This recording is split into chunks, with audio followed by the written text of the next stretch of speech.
Hello guys, welcome to my channel, Good Intentions, Bad Decisions. My name is Maria, and I'm super excited to be here. Today is January 1st of 2026, so we're starting a new year. I've been wanting to do videos for a very long time, for years to be honest, so I'm so happy that I'm finally taking the courage to do so. And here we are. So today's video is just going to be a little introduction of what this channel is about, and I'll give a little explanation about the name too. So without further ado, let's go ahead and get started. So first things first, what is this channel about? This channel is going to be about my finances. I will be sharing my budget, some of the systems I am implementing this year, and some of my financial goals for this year. As far as the name goes, the idea came to me because I always have good intentions to stick to the budget, to not buy things that I don't need. And in reality, that's never the case. I sometimes make bad decisions. I am an emotional buyer, which is something I kind of learned within the last few years. So being aware of that has made me a better person when it comes to my finances. And so kind of knowing that I am implementing systems for next year that I hope to follow through. So this is also a little bit of a channel for me to be accountable for the decisions to make and just kind of be aware of where maybe I am falling behind and where I need to do a little bit better. This video again is just going to be a little intro. Here are some of the things I want to go over today. So, a little bit about myself. I live in the US, so when I talk about currency, I'm talking about US dollars. I am 32, about to be 33, halfway through the year. And then I think that's it. I think that's all I want to share for now. I definitely will be sharing more about myself as we go through this videos. But if you guys have any questions, I'm an open book, so you guys can ask me anything. I do want to go over my budget. I'll be kind of sharing what I budget for next year. I've been using this budget system for maybe the last 4 to 5 months, and it has worked for me quite a lot, quite well. And then I'll be sharing my debt. I do have some, and I just have to take care of it, right? I have to do what I have to do to get it down to zero. And then finally, I want to go over my financial goals for 2026 and kind of share the things that I'm excited about, some systems again that I am implementing for 2026.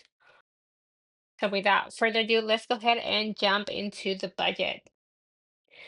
Here we go, guys. This is my budget, the one that I've been using for the last 4 to 5 months.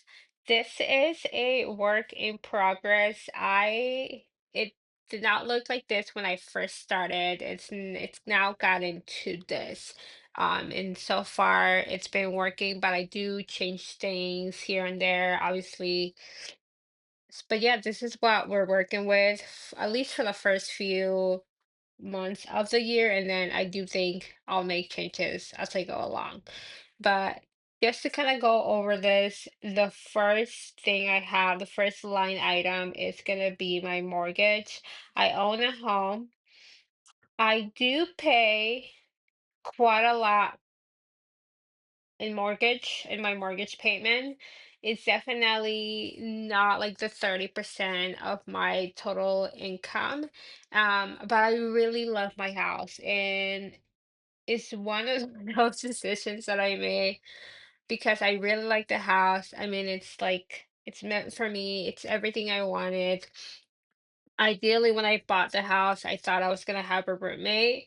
But so far I have been by myself for a few months. I did have a roommate, by the way, for a few months, but for now it's just me, myself, and I love my house. I love living by myself, but I do plan to get another roommate here probably in April just to kind of help with the mortgage. But yes, ideally I did buy the house thinking that I was gonna get a roommate right away, and that didn't happen just because I was fixing a couple of things, and then the time just flew, and next thing you know, we're like at the end of the year.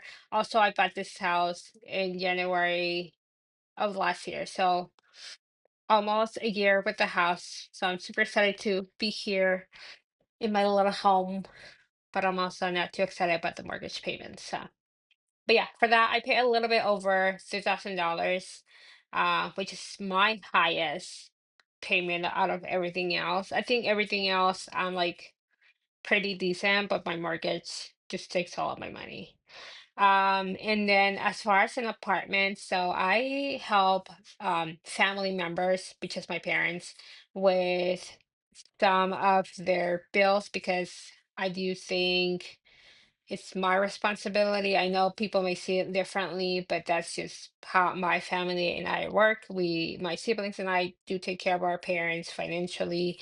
My parents are fine financially, but we do contribute in some way or capacity and things like that. So for them, um, we have an apartment for for our parents, and for that it's 1,130.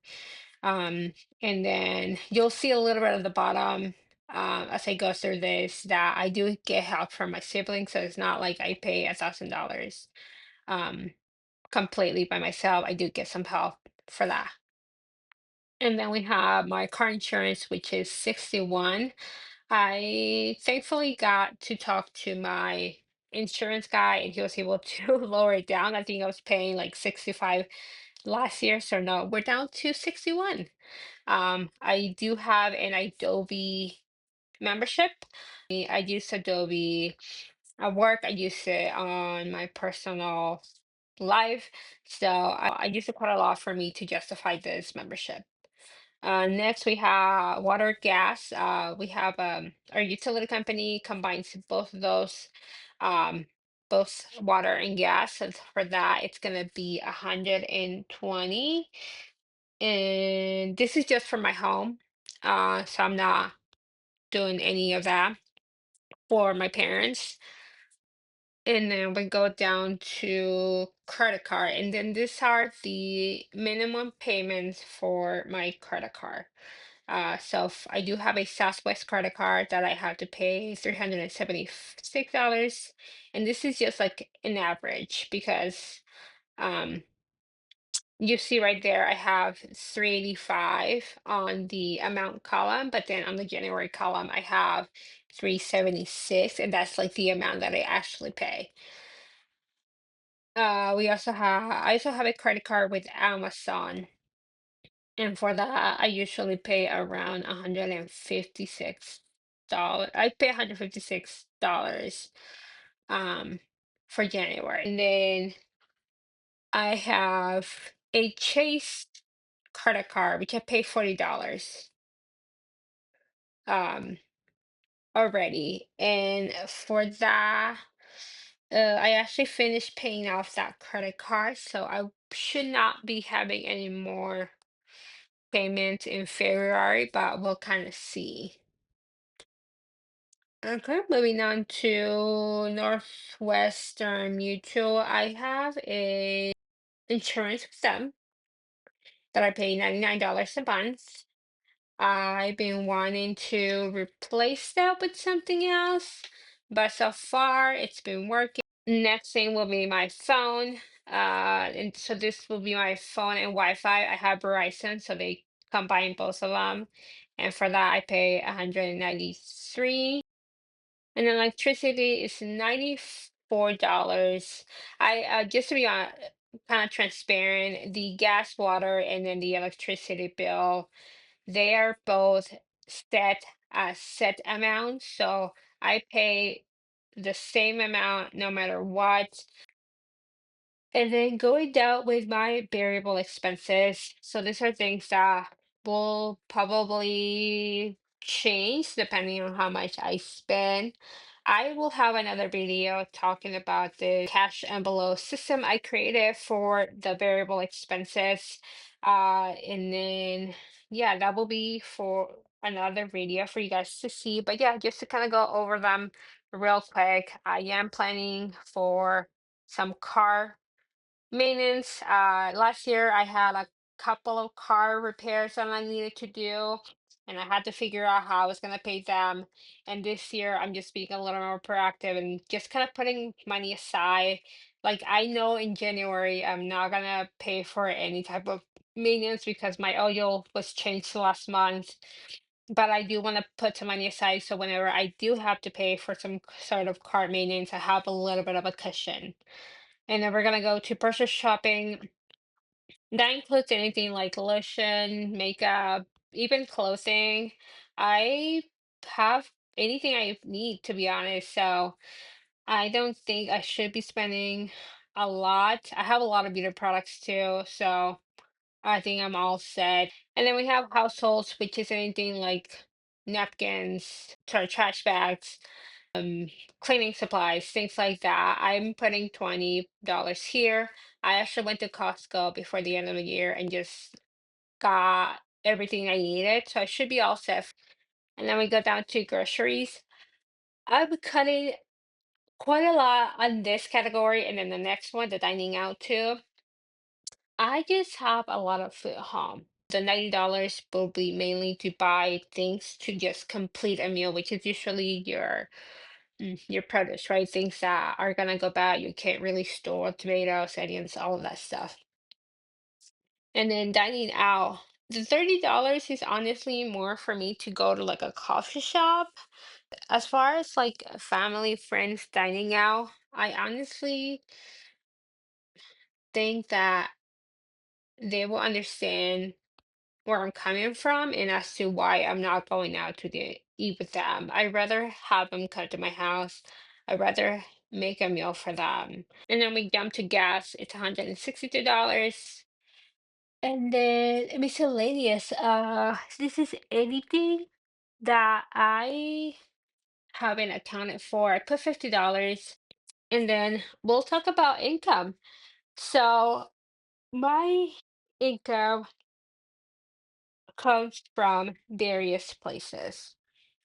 I have a full-time job, and that it's paid bi-weekly. So I make about 3,800 um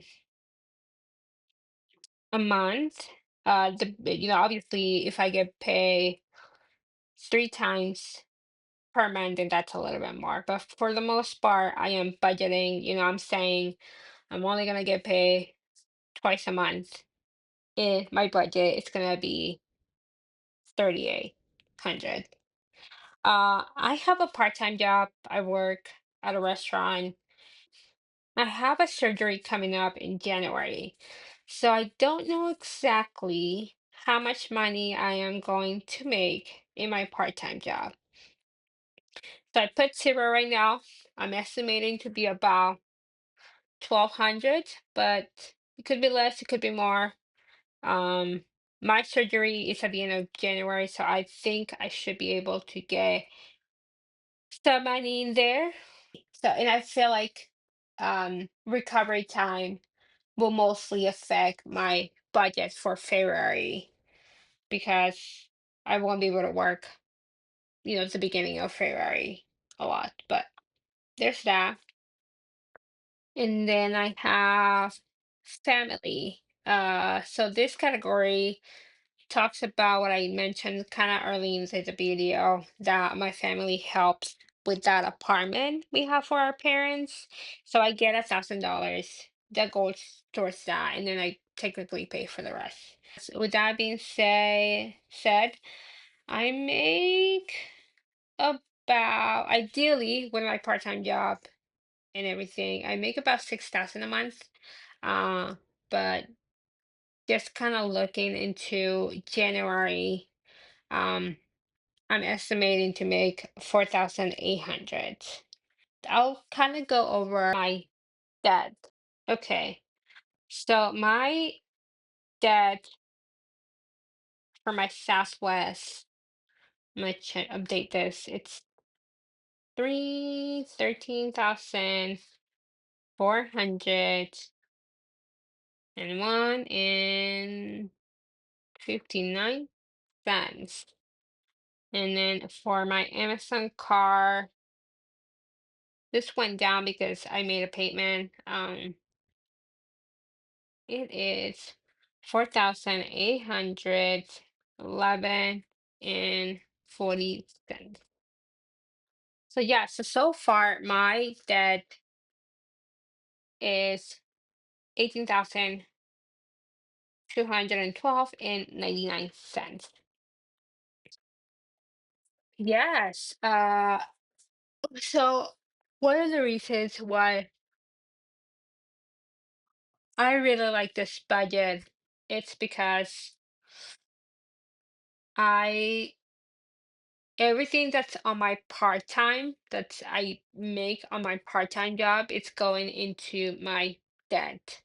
Um, and that is where it's going. So that's why it's really hard for me to tell how much I'm putting into my part-time because my part-time fluctuates depending on how many days I work, how many hours I work per week, and then I do get some tips, and so that just kind of changes all the time, and so it's really hard for me to know what goes in there. But ideally, anything that I make on my part-time job or aside from my full-time job, all of that is going into my debt, and that's kind of how I plan to pay that off. One thing I forgot to mention, there's like you guys can see the coloring. The purple one is partially. So I partially have money to cover that payment.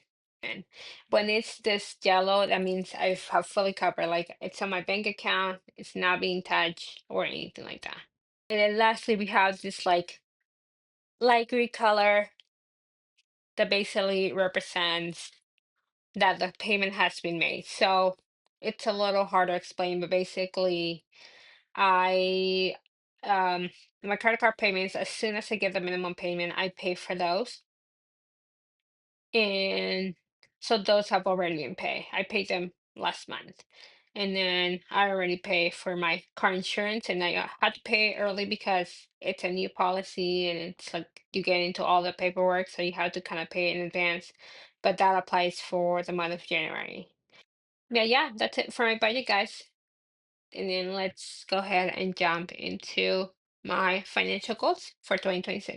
So now that you guys have seen my budget, I want to go over a couple of goals that I have for 2026.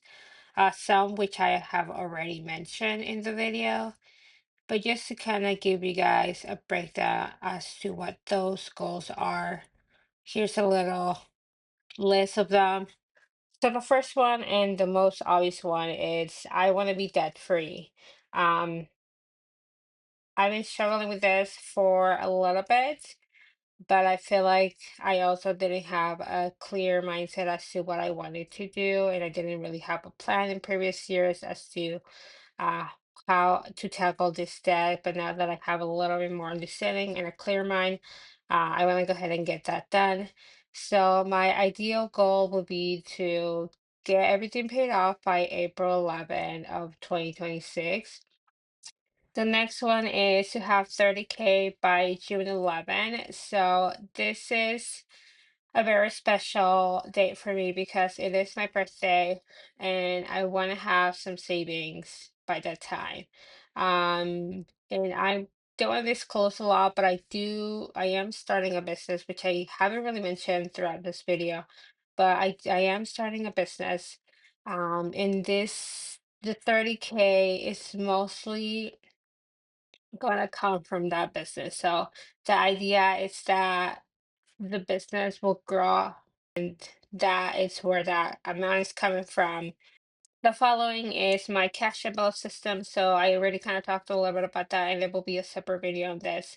But I do want to implement a cash and bill system, which is basically Any of my kind of variable expenses will be going into this system. The following goal is to start for retirement. And so I have done a really poor job at saving for retirement. And I know technically I'm still kind of young, but I'm not definitely young to not have a savings plan. And so my goal for this year is to start this saving retirement plan, um, and just kind of get that started. But I wanted to tackle my debt first. Following that, I do want to start a business. So I talked about it a few seconds ago. I am starting a business. I'm doing some digital um products on a couple of sites. It's something that I'm passionate about, so it's not, I know a lot of people do it as a side hustle, but I do enjoy creating templates. Even before I started thinking about this business, I was always like making templates and working on Canva. I've known of Canva for a really long time, so being able to use that little like hobby that I have that I do sometimes, and then combining that with the business, I think it will be a good combo. So I'm really excited to start that business. And I think more than anything, that business is gonna be the one that's gonna help me target all of this debt and help me get into that 30K savings. But yeah, this is it for my goals. I'm pretty sure things will change between now and the end of the year. I might be changing some them a lot slightly, and I do plan to do a little like recap or like a reflection, maybe the third by the first quarter of the year. I'm sorry. So the first quarter of the year, I do plan to kind of see where I'm at, see where those three goals are. By the time we're getting closer to April, so I will have a better idea as to, hey, am I able to tackle all this debt by April 1st? Or hey, can I do 30K? Am I on the track to do 30K by June 11th? That's it, guys. Again, thanks for staying until the end. And with that being said, I hope to see you guys in my next video. Bye.